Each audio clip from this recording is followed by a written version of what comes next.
friends, welcome to Ambience kitchen. நம்ம கிச்சன்ல எனக்கு என்ன பார்க்க போறோம்னா கேரளா பாரம்பரிய புட்டு தான் நம்ம என்ன பார்க்க போறோம். ரொம்பவே சூப்பரா இருக்கும். அதுக்கு முன்னாடி நம்ம சேனலை என்ன சப்ஸ்கிரைப் பண்ணாதவங்க சப்ஸ்கிரைப் பண்ணிக்கோங்க. அப்படியே பக்கத்துல இருக்கிற பெல் பட்டன் அமுத்திக்கோங்க. அப்பதான் நான் அப்லோட் பண்ற எல்லா வீடியோ உங்களுக்கு உடனுக்குடன் கிடைக்கும். வாங்க எப்படி பண்ணலாம்னு பாப்போம். கேரளா பாரம்பரிய புட்டு பண்றதுக்கு நான் 2 கப் பச்சரிசி எடுத்து இந்த மாதிரி தண்ணியில 4 மணி நேரம் ஊற வச்சிருக்கிறேன். இதை இப்ப நம்ம ஃபில்டர் பண்ணிக்கலாம். இந்த மாதிரி ஒரு ஃபில்டர் எடுத்து அதுல கொஞ்சம் கொஞ்சமா எடுத்து போட்டு ஃபில்டர் பண்ணிக்கலாம். இது இப்ப வடிஞ்சிட்டு இருக்கு, பாத்தீங்கன்னா தெரியும். ஓகே, இது இருக்கட்டும். இது 1 மணி நேரம் இப்படியே இருக்கட்டும். இப்படியே இருந்து அதுக்கப்புறமா லைட்டா ஈரப்பதம் இருக்கும். நம்ம அந்த ஸ்டேஜ்ல இதை பொடி பண்ணி எடுத்துக்கலாம் மிக்சியில. அல்லது நீங்க ஒரு 20 மினிட்ஸ் இந்த மாதிரி வச்சுட்டு அதுக்கப்புறமா ஒரு டவல்ல ஒரு ஃபேன் கீழே ஒரு 20 மினிட்ஸ் காய போட்டோம் அப்படின்னாலும் ரெடி ஆகும். நான் இப்ப இதை 1 மணி நேரம் அப்படியே வைக்க போறேன், இருக்கட்டும். ஓகே ஃப்ரெண்ட்ஸ், இப்போ நம்ம அரிசி வந்து கரெக்டாக பக்குவமாக ரெடி ஆயிருக்கு. பார்த்தீங்கன்னா தண்ணி எல்லாம் நல்லாவே வடிஞ்சிருச்சு. பட் இதை தொட்டு பார்க்கும்போது லைட்டாக ஈரப்பதம் இருக்கு. இதுதான் பக்குவம். இப்போ நம்ம மிக்சி ஜாரில் போட்டு பொடிச்சிட்டு வந்துடலாம். ஓகே ஃப்ரெண்ட்ஸ், நம்ம இப்போ மாவு பொடிச்சு எடுத்துட்டோம். ரொம்ப ஃபைன் பவுடர் ஆகக்கூடாது, கொஞ்சம் திரியா இருக்கணும். இப்போ இந்த மாவை நம்ம சலிச்சுக்கலாம். இப்ப பாத்தீங்கன்னா இந்த மாதிரி 2 அரிப்பு இருக்கு. இதுல பாத்தீங்கன்னா இந்த அரிப்பு வந்து ஆப்ப மாவு அரிக்கக்கூடிய அரிப்பு. இது ரொம்ப மெல்லிசா இருக்கும் ஹோல்ஸ். அதை விட இன்னொன்னு இருக்கு, அது பாத்தீங்கன்னா மீடியமா இருக்கு ஹோல்ஸ். ரொம்ப பெரிய ஹோல்ஸ் இருக்கிற அரிப்பும் உண்டு, அதெல்லாம் யூஸ் பண்ணக்கூடாது. இந்த மாதிரி மீடியமா இருக்கிற ஹோல்ஸ் இருக்கிற அரிப்பை யூஸ் பண்ணணும். இப்ப இதுதான் நான் அரிக்கிறதுக்காக யூஸ் பண்ண போறேன். இந்த மாதிரி கட்டிகளை எல்லாம் கையாலே உடைச்சு விட்டுக்கலாம்.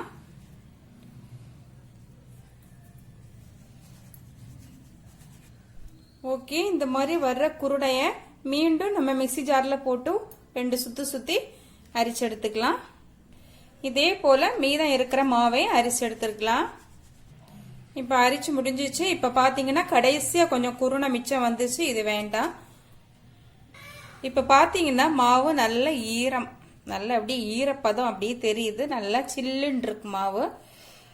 ரொம்ப ஃபைன் பவுடரா இல்லாம கொஞ்சம் ஒரு ரவா பருவத்துல இருக்கு மாவு. இதை நல்லா வறுத்துக்கலாம். இப்ப நான் ஒரு கடாய் அடுப்புல வச்சிருக்கிறேன். இது ஒரு காயட்டும், ஒரு 2 நிமிஷம் நல்லா காயட்டும். காஞ்சதுக்கு அப்புறமா நம்ம மாவை போட்டு வறுத்துக்கலாம். நல்ல அடிக்கணமான பாத்திரமா இருக்கணும் வறுக்கிறதுக்கு.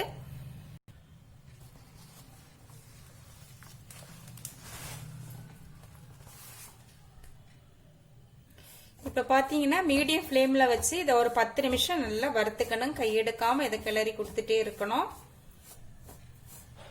இப்ப பாத்தீங்கன்னா 10 நிமிஷம் ஆயிட்டு மாவுல இருந்த ஈரப்பதம் எல்லாம் ஆவியா போய் மாவு நல்ல மணல் பருவத்துல நல்ல பொறா இருக்கு. ரொம்பவே சூப்பரா ரெடி ஆயிருக்கு, நல்லா ஹாட்டா இருக்கு. இப்ப நான் ஸ்டவ் ஆஃப் பண்ண போறேன். மாவு நல்லா ஆறட்டும். ஆறுனதுக்கு அப்புறமா நம்ம புட்டு மேக் பண்ணலாம். ஓகே ஃப்ரெண்ட்ஸ், நம்ம புட்டு மாவு ரொம்ப நல்லா ஆறிடுச்சு. இப்போ பக்குவமா இருக்கு புட்டு பண்றதுக்கு. இந்த மாவை நம்ம ஸ்டோர் பண்ணி வச்சுட்டு எப்ப புட்டு செய்யறோமோ அப்ப எடுத்து இதை யூஸ் பண்ணிக்கலாம். இது வரைக்கும் நமக்கு கொஞ்சம் வேலை. இனி புட்டு பண்றது ரொம்பவே ஈஸி. இந்த மாதிரி பேக்கெட்ல நமக்கு ரெடிமேடா மாவு, வறுத்த மாவு கிடைக்குது, புட்டு மாவு. அது வாங்கி நம்ம பண்ணிக்கலாம். பட் ட்ரெடிஷ்னலா அந்த காலத்துல எல்லாம் இந்த மாதிரி தான் பண்ணுவாங்க. இப்ப நம்ம கொஞ்சமா உப்பு சேர்த்துக்கலாம், ஒரு 1/2 ஸ்பூனுக்கும் கம்மியாவே. இதை நல்லா கலந்து விட்டுக்கலாம். இப்ப கொஞ்சம் கொஞ்சமா நம்ம தண்ணி தெளிச்சு மாவை மிக்ஸ் பண்ணிக்கலாம். இல்லை ரொம்ப நிறைய விடக்கூடாது, கொஞ்சம் கொஞ்சமா இந்த மாதிரி கொஞ்சம் கையில இந்த மாதிரி தெளிச்சு தான் மிக்ஸ் பண்ணணும். இந்த மாதிரி நம்ம பண்ணும்போது இந்த மாதிரி கட்டிகள் வரும், ஸோ அதை உடைச்சு விட்டா போதும்.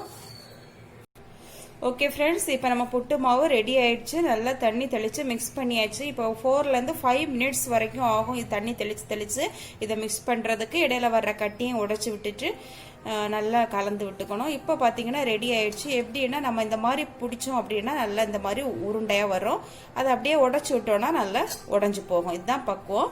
இதை இப்போ ஒரு 1/2 மணி நேரம் அப்படியே வச்சுட்டு அதுக்கப்புறமா நம்ம புட்டு மேக் பண்ணோம்னா ரொம்ப சாஃப்டா இருக்கும். இருக்கட்டும். ஓகே, மாவு மிக்ஸ் பண்ணி வச்சு 1/2 hour ஆயிடுச்சு. இப்போ பார்த்தீங்கன்னா இந்த மாதிரி புட்டு குழல் எடுத்திருக்கிறேன்.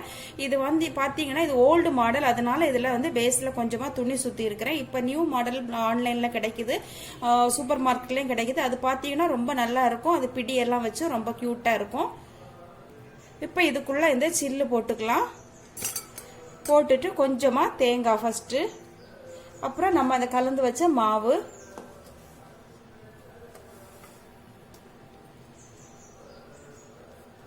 அப்புறம் தேங்காய், இப்படி ஆல்டர்னேட்டிவாக வச்சுட்டே இருக்கணும். தேங்காய்,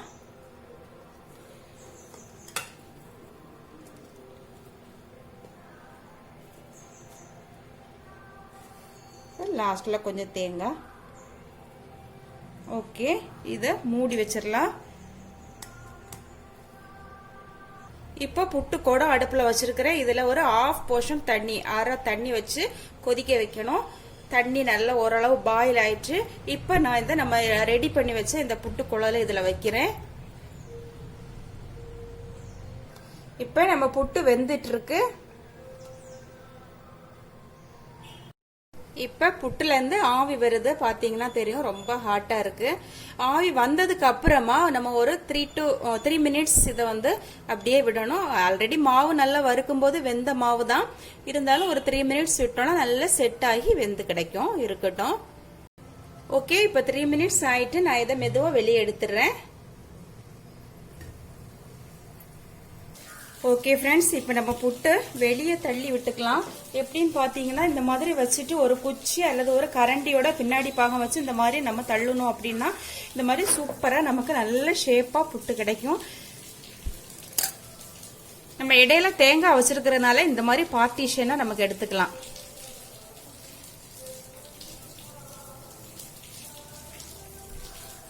இப்போ இதை எப்படி சாப்பிட்றதுன்னு சொல்றேன். இப்போ பழம் வச்சு சாப்பிடலாம். இந்த மாதிரி நல்ல பழுத்த பழம் வச்சு சாப்பிடலாம். இந்த மாதிரி பழத்தை கொஞ்சம் புட்டு கூட பிசைஞ்சு சாப்பிடலாம். ரொம்ப அருமையா இருக்கும், டேஸ்டா இருக்கும். இந்த மாதிரி பிசைஞ்சு புட்டு கூடயே வச்சு ஓகே இந்த மாதிரி சாப்பிட்டோம் அப்படின்னா ரொம்ப டேஸ்டா இருக்கும் இது. அல்லது இன்னொரு மெத்தட்லயும் சாப்பிடலாம். இந்த மாதிரி பாசி பயிறு வேக வச்சது, அப்புறம் வந்து அப்பளம், இது ரெண்டுமா மிக்ஸ் பண்ணி புட்டு கூட போட்டு சாப்பிடலாம். ரொம்ப டேஸ்டா இருக்கும். இதுவும் சூடு புட்டு கூட இது சேர்த்து சாப்பிடும்போது அவ்வளவு டேஸ்ட். இந்த மாதிரி சாப்பிடலாம், ரொம்ப டேஸ்டா இருக்கும். இன்னொரு மெத்தட் பாத்தீங்கன்னா புட்டு கடலைக்கறி, இந்த மாதிரி கடலைக்கறி விட்டு புட்டு கூட பிசைஞ்சு சாப்பிட்டோம்னா இருக்கே டேஸ்ட் அவ்வளவு டேஸ்டா இருக்கும். சூப்பரா இருக்கு இந்த மாதிரி சாப்பிடுறதுக்கு. நம்ம புட்டு ரொம்ப சாஃப்டா இருக்கு, பாத்தீங்கன்னா தெரியும், அவ்வளவு சாஃப்ட். இந்த கடலைக்கறியோட ரெசிபி ஆல்ரெடி நம்ம போஸ்ட் பண்ணியிருக்கிறோம், டிஸ்கிரிப்ஷன் பாக்ஸ்ல கொடுக்குறேன், பாத்துக்கோங்க. ஓகே ஃப்ரெண்ட்ஸ், இந்த பாரம்பரிய கேரளா புட்டு நீங்க செய்து பார்த்து எப்படி இருக்குன்னு கமெண்ட் பண்ணுங்க. இன்னும் நல்லதொரு ரெசிபியோட உங்களை மீண்டும் சந்திக்கிறேன். பை.